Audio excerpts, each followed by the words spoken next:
Bonjour et bienvenue au Rendez-vous économique, l'émission qui donne la parole aux entrepreneurs et aux porteurs de projets. Nous sommes aujourd'hui au Château de la Ferté à Valette et l'émission est réalisée sur le thème de la crise sanitaire, comment rester actif et rebondir. Et pour en parler, aujourd'hui, j'ai le plaisir d'accueillir Fabrice Gorlin.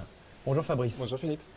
Alors, la crise sanitaire, comment on reste actif, comment on rebondit, comment est-ce que tu fais toi dans ton activité pour pouvoir rester actif? Pour apporter du bien-être aux gens, il faut déjà être bien dans ses pompes. Donc il faut rester positif. Période très anxiogène, on a tendance à voir que du noir, à voir que des peurs qui arrivent par les médias, partout, par autour de nous. Moi je me coupe des médias en fait, au maximum.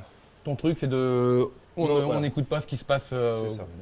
On prend juste le condensé pour savoir quand même à quelle heure on doit se coucher. Voilà. Mais après c'est tout. Bon, maintenant c'est 18h. On se couche à 18h. C'est ça. Mais important de se recentrer sur soi, de prendre du temps pour soi. Pour pouvoir rester actif, justement, c'est bien d'être bien dans sa tête, bien dans son corps, et ça tombe bien. C'est pile poil ton activité. C'est ça. Donc tu arrives à rebondir, à faire du lien entre ton activité et la crise qui nous tombe dessus. Il y a quelques semaines, j'ai eu une inspiration. Je me suis dit, tiens, je vais prendre un local à Cholet. Donc ça m'est venu comme ça et je me lance en fait. Donc dans quelques jours, à partir de... Ça commence le 15 janvier aujourd'hui.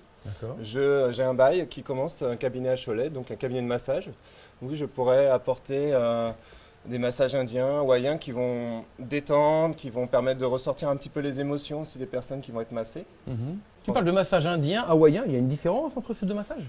Alors le massage indien qui est le massage ayurvédique, c'est un massage qu'on parle énergétique, donc il va libérer les tensions au niveau du corps et les énergies.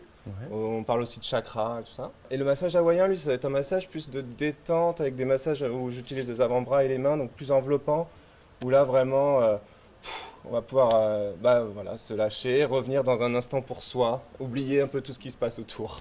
Aujourd'hui, il y a la crise, il y a le couvre-feu à 18h, on n'y peut rien, donc plutôt que de lutter, laissez-vous aller et puis voilà. Ça s'appelle l'instant présent. L'instant présent. C'est vivre l'instant présent. Donc quand on est dans l'instant présent, on ne se tracasse pas de ce qui s'est passé, on ne se tracasse pas de ce qui va se passer, on est dans le présent. Ça, c'est très rare. On a tendance toujours à vivre dans le passé ou se projeter dans le futur.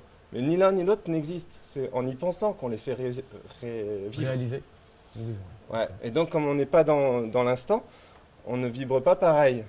C'est important de faire les choses en conscience. Je prends ma douche, je suis dans ma douche, je ne suis pas à faire mes courses ou qu'est-ce qui va se passer.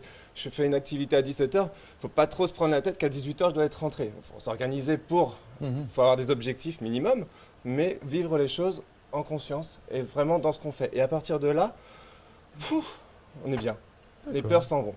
C'est un travail énergétique, ça peut agir sur même 21 jours des fois. C'est déjà un moment pour soi et après c'est une ligne de conduite d'être toujours le plus possible dans l'instant présent. C'est une ligne de conduite pour soi, pour vivre les choses sans stress. Et on te retrouve toujours sur ton site internet. Fabrice Gorlin, massage... Ça va être écrit là. Fabrice Gorlin, voilà, le massage qu'il vous faut. Le massage au poil. Merci beaucoup Fabrice. Merci Philippe. C'était Fabrice.